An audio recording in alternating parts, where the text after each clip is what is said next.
Everyone. This week we're going to be talking about resources that the university has. So just like a traditional brick and mortar institution, we have support services available to you.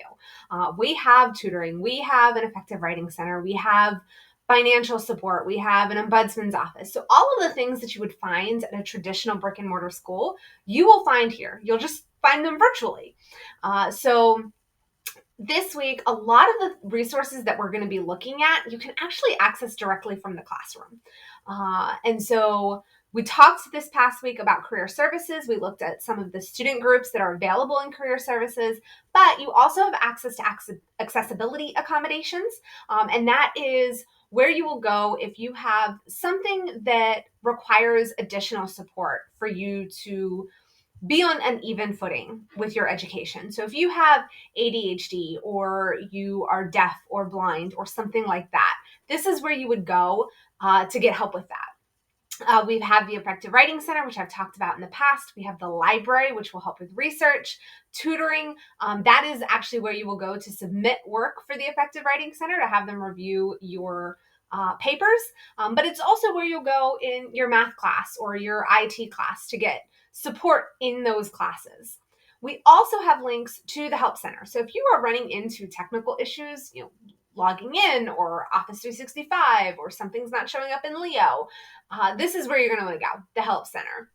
The only two things that are not directly accessible in the class, in any class that you're in, because this navigation bar is going to be in every UMGC class, are going to be financial services.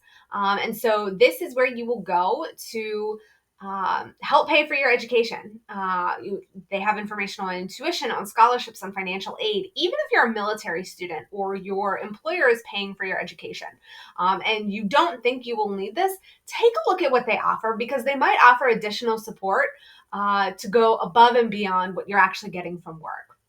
And then finally is the ombudsman's office. And this is when you are having an issue with a student or a faculty member and you have kind of exhausted the normal resources, going to the instructor, going to the academic department, going to your success coach, and you're still not getting resolution. You can go to the ombudsman's office and they will help navigate the situation and help you deal with whatever it is that's happening.